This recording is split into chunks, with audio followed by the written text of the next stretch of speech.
Hello and welcome to your Astro Tarot forecast for the week of August 3rd through the 9th. I'm Michelle Shea Walker, and this is your glass half full perspective on the week ahead. And if you are a paid subscriber on Substack, thank you very much. And please feel free to stick around to the end to see if you won the personalized reading drawing. And a little side note, if you're watching this on YouTube, know that you might be missing out on some of the weekly readings because this is the time of year that I like to waffle back and forth between video and audio content. Today was a little overcast. It almost was going to be a video or an audio instead of a video, but then the sun came out. But essentially, I kind of just go by the lighting, the weather, the mood, the time of day that I get to record these, and that determines whether or not this is an audio or a video post.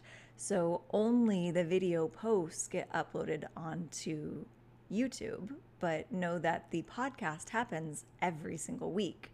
So if you're ever in search of the forecast video and it's not uploading on Sunday night or Monday morning, that's a sign that it was probably an audio post, and you should head over to michelleshayWalker.substack.com and listen to it there or wherever you hear your podcast recordings.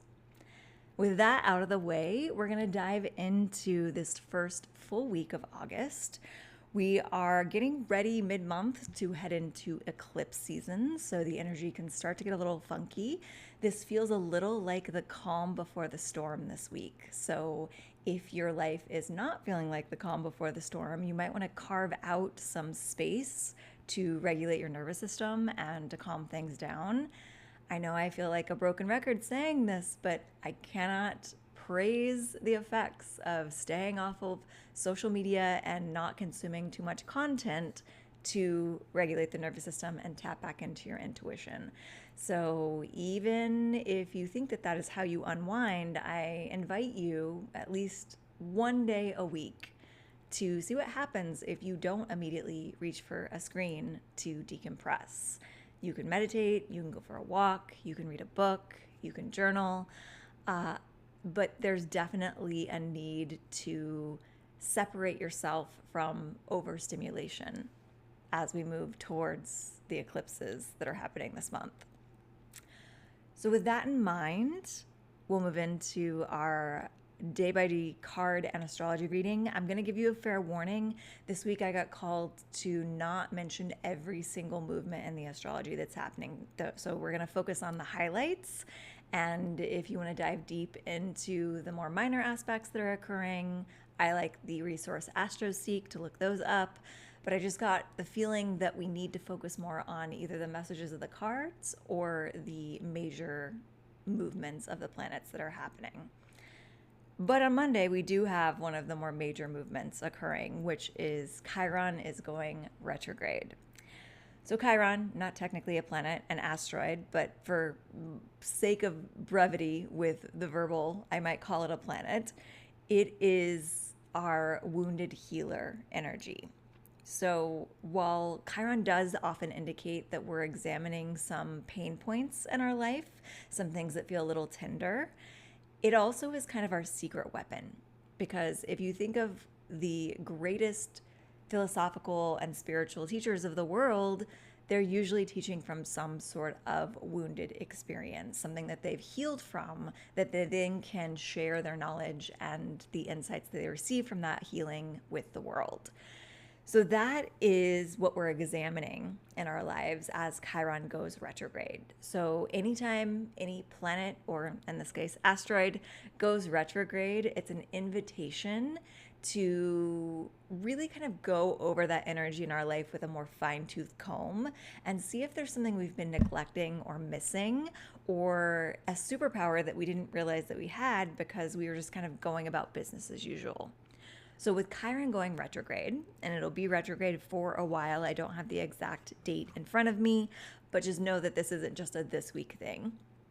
It's about examining your wounds with the intention of both healing anything that still needs to be healed and also finding the wisdom. So I'm a big believer in life as an assignment in growth and healing all across the board, all along the journey. And if we get stuck in the story of how we got the wound and that victim mindset, if you've been here for a while, you know I'm not a big fan of that victim mindset. We end up losing the thread, losing the point of the wound to begin with.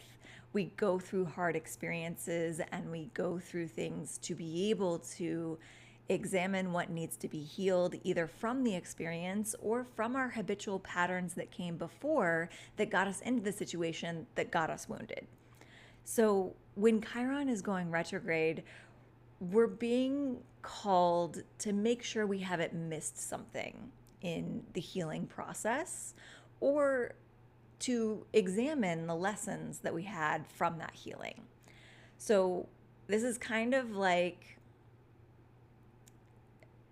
there's a medical metaphor that wants to come through, but it's like not quite dropping into my brain. So let me just kind of talk through this a little bit.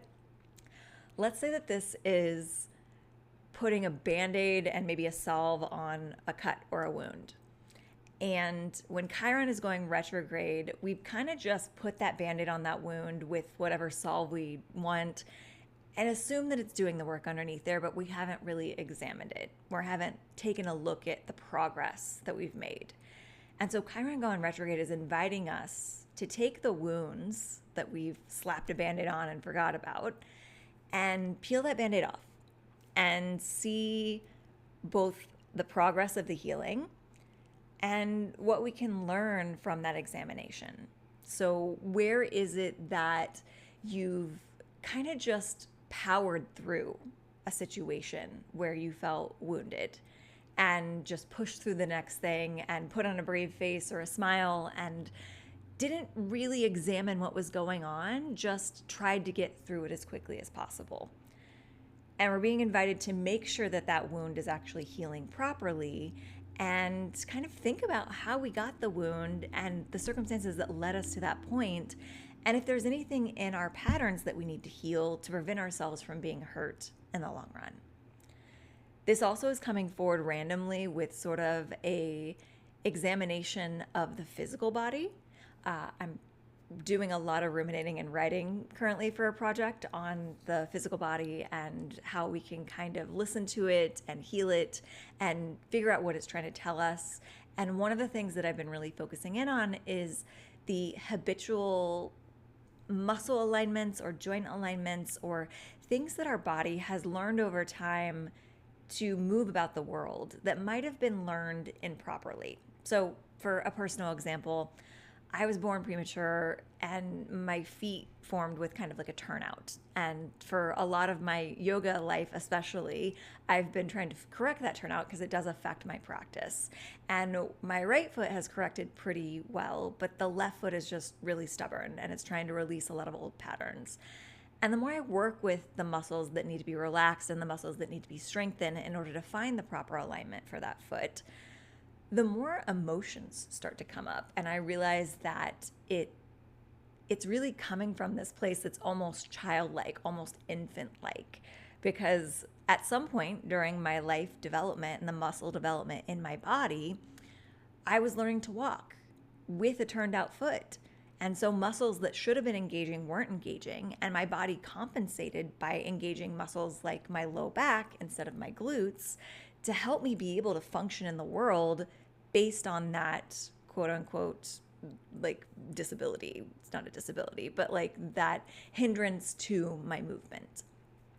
And we all have stuff like this. I don't think any of us has been perfectly formed in our muscle structures. Like we all have habitual things, even if it's something as simple as like you always stand over to one leg rather than the other leg or one hip rather than the other hip. Muscles are developing in different ways. So I'm getting a hit that for some of us, we might be examining our physical body during Chiron retrograde. So it could be something you're doing on your own, could be something that you're working with a trainer or a physical therapist to retrain the muscles that need to be trained to be able to find your alignment. And that is a form of healing, and it is a form of examining a not wound in the way that we would think of it, but like a misalignment that happened in the past that we want to correct, and we want to make sure that it moves forward in a more healed place. So it could be emotional, could be physical, but Chiron retrograde is offering up an opportunity for you to examine where you can more properly heal something and where you can learn from past mistakes. The card of the day on Monday, while Chiron is retrograde, is the Eight of Swords reversed. So this is kind of the universe like cheering us on, because the Eight of Swords upright is like a feeling of being trapped. The Eight of Swords reversed is we figured out that we're not as trapped as we think we are, and that we can actually walk away from a circumstance that had us feeling trapped or stuck pretty easily. So this is the universe being like, hey, you know that wound that you felt kind of stuck in the energy or stuck in a habitual pattern? We're now applauding you for recognizing that you can move forward. And yeah, that doesn't mean that it's not going to be hard work, retraining those muscles or healing the wounds and examining the old stuff that's coming forward, but you aren't stuck. And because you've accepted the fact that you want to examine this wound and make it heal better, that is what's got you unstuck. So no victim mentality. You are in charge of saving yourself, and you are capable of altering any circumstance that you find yourself in. So the Eight of Swords is telling us that we can slip out of the ropes at any time, we can walk away from the prison that we've made for ourselves, and we can move forward. Tuesday, we have the moon moving into Taurus, so I will mention that, a little more minor astrology, but if you are a natal Taurus moon, you might feel your feelings a little bit more, which is a little more uncomfortable for a lot of Earth moons, but give yourself a little time to just cozy up into a little nest, to give yourself the nourishment that Taurus energy loves, and feel whatever you need to feel. And for the rest of us, we might be more appropriate, or we might be able to more capable feel our feelings when we give ourselves a safe little nest to feel them in. Oh, my nose is itching. All right. I think nose itching means that someone's thinking about you. So maybe that's a sign for someone. But we want to give ourselves the food nourishment that we need, the soul nourishment we need, the physical nourishment that we need while the moon is in Taurus, because that's going to help us to more properly go through the motions of feeling our feelings and processing those emotions. The one thing about Tuesday that is coming forward with our card, the Seven of Swords, is that there might be something that you're feeling that you don't need to necessarily share with the outside world.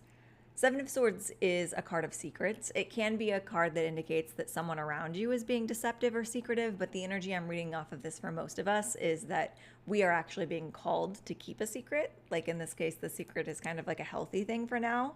So this is kind of the energy of like when you go to like therapy and they tell you to write a letter to someone who's done you wrong and just like stick it in a drawer and not send it. That's this kind of energy. So if you're feeling your feelings with the Taurus moon and you feel like you need to say something to someone or share these feelings with someone, I invite you to first write it down in a journal or something that you're not going to share with anyone, and just put it away for a while. And especially if you are a Taurus moon and the emotions are kind of like right at the surface, if that's your birth moon, at least put it away until the moon moves out of Taurus and into Gemini on Friday, so that you can re-examine it with less intense feelings. That's Tuesday. I am going to mention, I wasn't going to because it would be like a longer story, but the Mars is opposite Lilith. So the other thing that's happening in the astrology Tuesday is our planet of passion and engagement and sometimes fighting energy is kind of in a fighting position with Lilith, which is our darker feminine. I didn't really want to get into this story because it feels like it's going to be really convoluted to explain, and it doesn't feel like it's going to be an energy that's affecting most of the people watching here. But shorthand, know that your passion and the rebellious side of yourself might not be playing well on this particular day. And I think that that actually comes with that calling to write the emotions down and put it in a drawer, because passion can sometimes be how we fight with people or how we confront people. And so there might be like an unpalatable part of yourself that's coming forward. This like vengeful, dark feminine energy is coming forward and feeling like they want to fight. And the secret card of the day, or the Seven of Swords card for the day, is telling us that it might not be the day to take that fight to the streets. Like, put it in your journal, put it away, come back to it another day.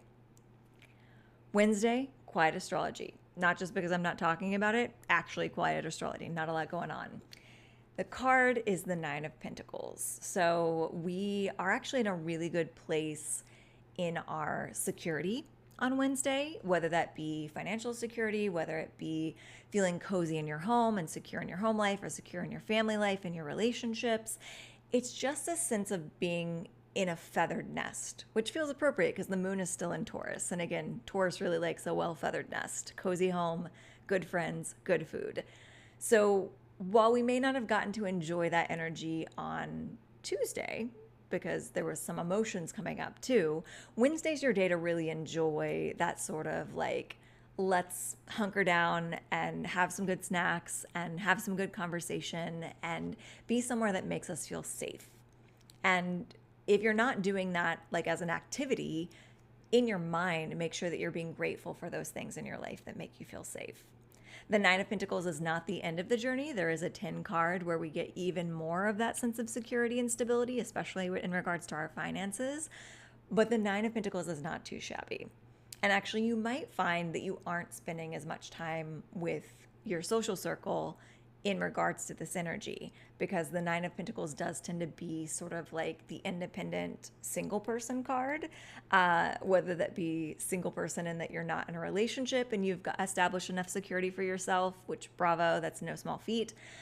But it also could be that you're being called to find gratitude for the people in your life that are supporting you, the money in your life that's supporting you, the home in your life that's supporting you, even if you're not currently surrounded by those things at the moment.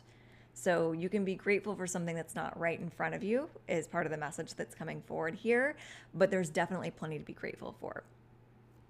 That is Wednesday, and my nose is itching again. What does nose itching mean? Hang on, I'm gonna pull up a window and see what the energy of that is. Because I know the old wives' tale is that it's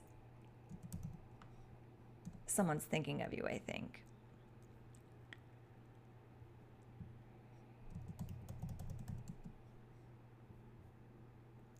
Hold, please.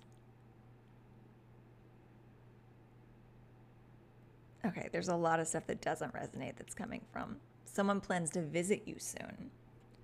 So maybe that's a good message for someone who is feeling a little more solitary in this sense of security. Don't let yourself get too caught up on the solitary nature of your current status, because my nose itching might be telling us that someone's going to visit soon. So that's another message to take away from this. On Thursday, the major planet movement is that Venus is moving into Libra. So this is big coupling energy. Libra loves partnership. Libra is about partnership. It's about balance within partnerships. It's about balance within yourself as well. But there is a lot of sort of looking to the outside world for that balance and for that other half with Libra energy. And then Venus is our planet of love and creativity and beauty and aesthetic and also financial abundance as well. So there's a couple things coming forward for this. One, if you are currently looking for relationships, if relationships are a big focus in your life, Venus and Libra is not a bad time to be partnering up. Like that's what that energy is about. If your Venus focus is more on creativity, it could be that you're finding a balance in your creative life. Like where can you, I'm getting actually the message that came forward that I wasn't expecting is where can you create and consume equally? So there's a big saying that if you're an artist or a creative of some kind, that you should, especially in today's culture where there's so much content that we can consume, you should create before you consume within your day or within your like creative ritual. And so that way you're kind of steeped in your own energy when you're creating and you're not like getting distracted by other people's creations, social media, YouTube, content online, content on Netflix, all of those things. Especially because a lot of times as creatives, consuming something that someone else has created can kind of give us that like dopamine hit of having a creative interest, like being interested in someone else's creativity will kind of give us that same hit of creating something. And so this is something I'm learning and practicing in my own life a lot lately, making sure that you go to your own creative well first and see what comes forward there. and then save the consumption for later on in the day. So that could be a message for someone if you are more of an artist or creative. Venus is also about abundance. So because Libra energy is the scales and the balance of things, you might be trying to find a balance of the inflow and outflow of money, just a balance in your finances. So that could be something that you're focusing on while Venus is in Libra as well. The card of the day is the Ace of Wands reversed. So this one I'm really getting the hit for those of you that did resonate with that creative message. This is definitely a feeling that like inspiration and passion and creativity wants to come forward, but something's blocking it, something's fogging up the lens. And so I think that creating when you're in your own energy rather than after you've consumed a bunch of outside content is going to be a really key message there. For those of you that are resonating more with the romantic side of things, this could be a sign that like there is passion and sensuality coming your way, but it's not quite fully baked yet.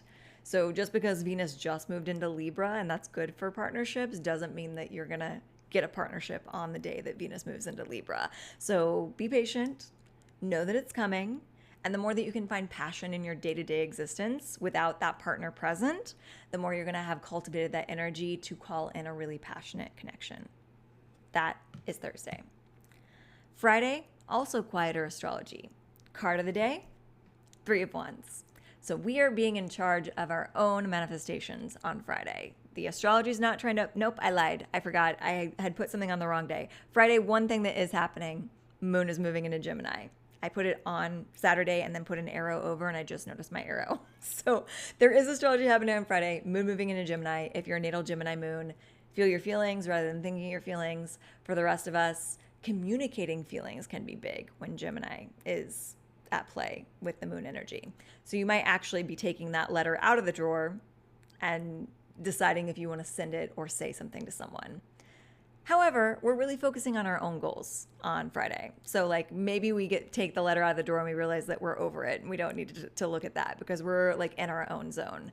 I think something about that like creative energy talk that we just covered in the previous days is really coming forward on Friday and inviting us to look at what we want our future to look like.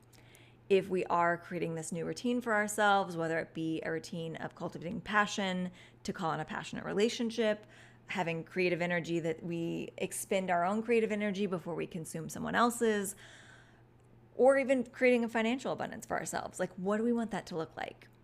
This is if we're looking through like a crystal ball and seeing our future, but being able to create what we see in the crystal ball.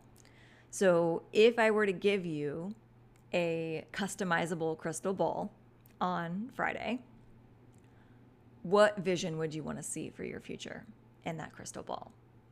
And get real clear on it. Where are you living? What do things look like?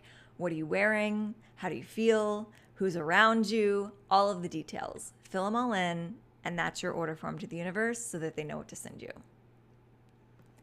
Saturday, that's when we have quieter astrology, because the thing that I have written on Saturday was actually for Friday. So Saturday's quieter astrology comes in with a really cool card to follow up our manifestation energy on Friday, because the Nine of Cups is the wishes fulfilled card. So, oh my gosh, my nose is itching again. Someone might be visiting you on Saturday. This is a card of, one, having a lot of stuff already come true because you have 9 of the 10 cups available to you. So like you have a lot of things around you to be grateful for. I'm going to sneeze. This is an intense nose itching. I'm trying to figure out if it's a cat hair. I don't think I have a cat hair on my nose. It's just itching. So we're going to take that as a spiritual sign, whatever it means for you. If you have an old wives' tale that resonates for you as to why the nose itches, 1, feel free to comment it below if it's different from something that I've said. But 2, it also might be that's your message. This is the card of wishes fulfilled. So it's not only a card of like you're able to make a wish and that wish could potentially become fulfilled rather quickly, but also recognizing that you have lots of wishes that have already been fulfilled. So this is about really looking around at the things that you've cultivated for yourself. Take some of that stuff that you were manifesting the day before and look at how you've already got signs of that in your life. Because usually the life that we're dreaming of, if it isn't entirely unlike the life that we have now, even if it feels completely different, because we are constantly calling in versions of our future as we move along. So like maybe you want to own your own home and you want it to be beautiful in a great location and blah, blah, blah, blah, blah, and you're currently renting. The wishes fulfilled card could be calling for you to be like, okay, well, what do I love about this home that I'm renting? Like, I may not own it, but like, what's good about this that I would like to carry over into this next incarnation that I'm manifesting? So do you like your beautiful view? Do you like your neighborhood? Do you like the way that the sun drifts across the walls in the morning? Like, what do you want to see from your current life moving into your new manifestations? And find gratitude for the things that you already have that are like or influencing what you're calling in the future. That's Saturday. Sunday, the highlight of the day is Mercury is moving into Leo. So Leo is our theatrical, emotional, complimentary, like dramatic in good and bad ways, but like very, very go big or go home energy. Mercury is the planet of communication. I am a natal Mercury Leo, so I like to express myself very theatrically, as you see my hands moving all over the screen while I talk. Mercury in Leo for all of us, though, is an invitation to get a little grandiose with our communications. Like the pop culture reference that's dropping into my head, because we all know that the universe communicates with me through television and movies, is for better or worse, because this is not the greatest way that this plays out, but How I Met Your Mother's first episode, I believe, where Ted steals a blue French horn for Robin, and like it's his grand gesture. Again, lots of things wrong with that. The fact that it's on the first date and he's already all in, and like there's a lot of like traumas that are informing those decisions. But that big grandiose show of affection, show of emotion, like it doesn't have to be like a display of love. It can be a display of any kind. Like, how are you communicating to the world, and how can you do it in a bigger, showier, more theatric way? And have fun with it. Because that's why pop culture loves those big, grand gestures. Because they are really fun to experience, to do, to watch other people do. Just make sure that because we're working with our Chiron retrograde, those grandiose gestures aren't coming from a place of neediness or lack or trying to overcompensate for something. But a grandiose gesture that's like truly authentic can be pretty cool. And especially if you're doing it for yourself rather than like other people. Like grandiose gestures get a little icky when we're involving other people in their own free will. But like, how can you be big with the way you express yourself? How can you express yourself in your clothing, in your mannerisms, in your voice, in your creativity? Bigger. Because that is what Mercury and Leo is calling for us to do. The card of the day is kind of echoing what I said about be mindful of that Chiron retrograde energy, because the star card is also a card of healing. So we want to go big with our gestures, but we want to make sure that they're coming from a healed place. They're not coming from a place of trying to overcompensate is the best thing that I can warn us against. Like, don't overcompensate for things with your grandiose gestures. But if you feel something big, don't be afraid to go big. The star card is also very similar to our card the day before, a wish card. So this weekend is good for wishes, and Friday is all about getting clear on your manifestations. So I think before we move into eclipse season, where we're not really supposed to manifest that much, we're being invited to have some last minute wishes come true. So get really clear on what you're manifesting, why you're manifesting it from a place of personal security as opposed to a sense of lack or woundedness. And by Friday, you should be able to get really clear on what those wishes are. And Saturday and Sunday, you might see some results coming in. I kind of love that for us. And honestly, Saturday is August 8th. So 8/8 is known as Lionsgate. And that is big manifestation energy as well. So I totally forgot that was happening, but that makes total sense for these cards, because Lionsgate is known and kind of become too much of a online clickbait, but it is good for manifesting energy. It's also really good energy for cats. So if you have cats in your life, show them some love on 8/8. But Lionsgate is essentially this energy of abundance, because eights in numerology are about abundance.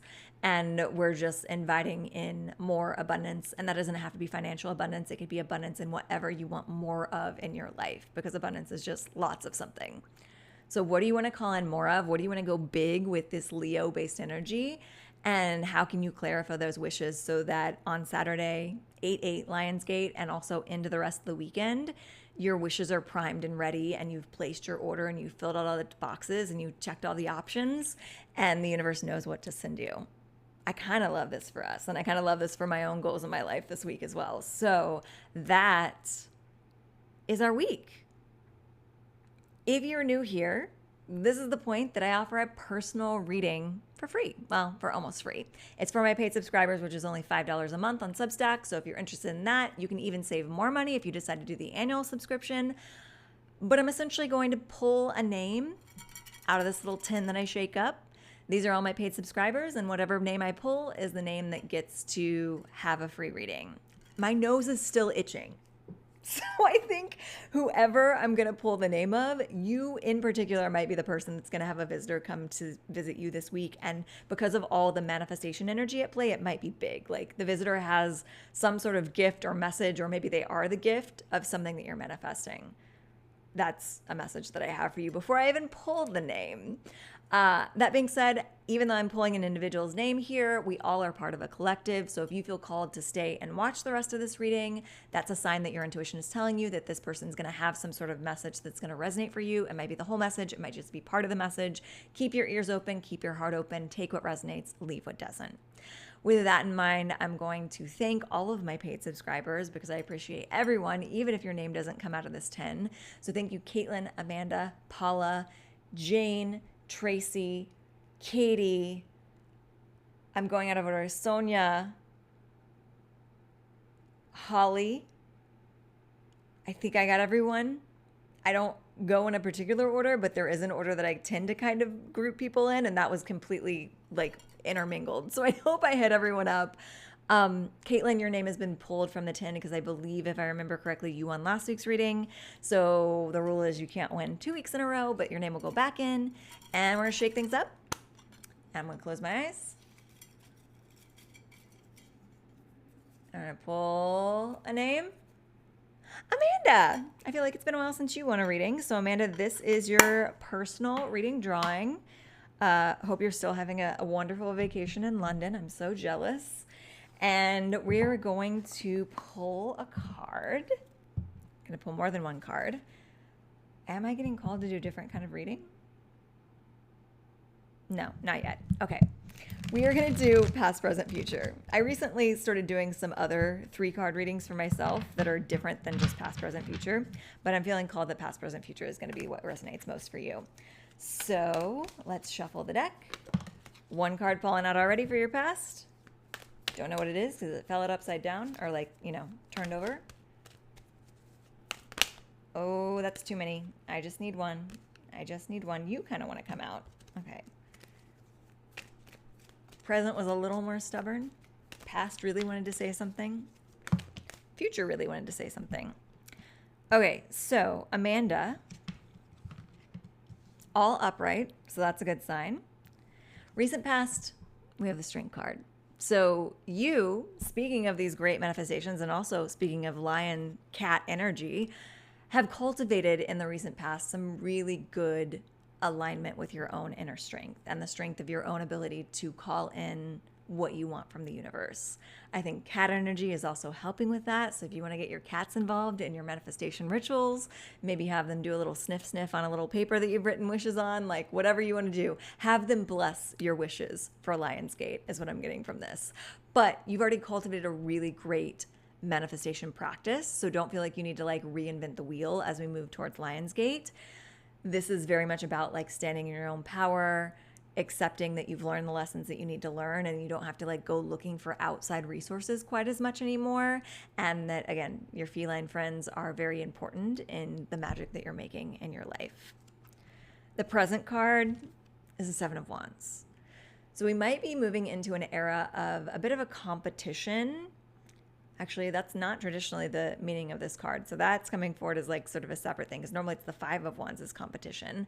This can be a little bit of competition. This is also fighting off the opinions of others, recognizing that you found your higher ground with the Strength card and other people are going to be triggered by that.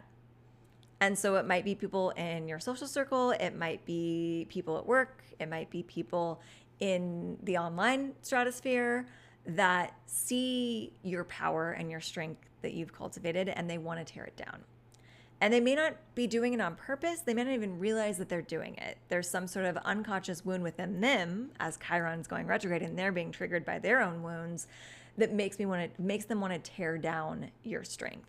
So just know that that is happening either currently already or in your present, like as we speak this week. And that's not your trauma to resolve. Like that's on them. It's what is that phrase, the saying, not your circus, not your monkeys.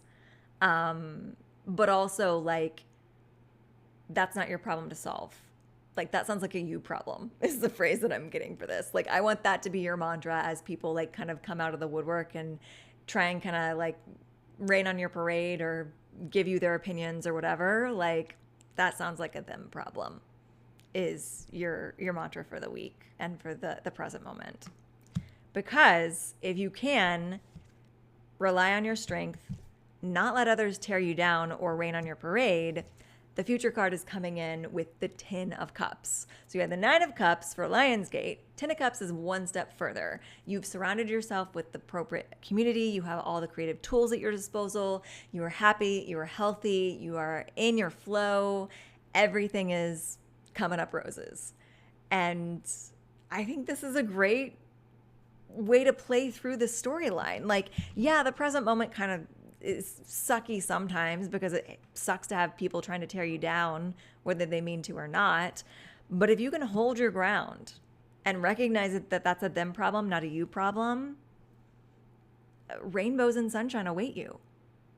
Your wishes can come true very quickly during this Lionsgate manifestation portal. So yeah, just stick to your strength. You got this. I'm going to look at the bottom of the deck, but I don't think we need that much more information. Okay, maybe we did need a little information. Devil card at the bottom of the deck. So just be really mindful of addicted patterns or old habits that were trying to keep you stuck. And you know what these things are because you've already found your strength. You become very self-aware. That might be something that Chiron is helping you to examine. I'm not getting a strong hit that it's so much that these addictive patterns are going to rear their ugly head or that toxic relationships are going to come back, or if they do, it's like a blip on your radar. It's really more just like bringing a deep consciousness to the addictive patterns that you've healed and may still currently be monitoring the healing of that wound. But other than that, you got this. Thank you all for joining. I hope this reading serves you well. Have a magical Lionsgate, and I hope you get all the wishes that you deserve.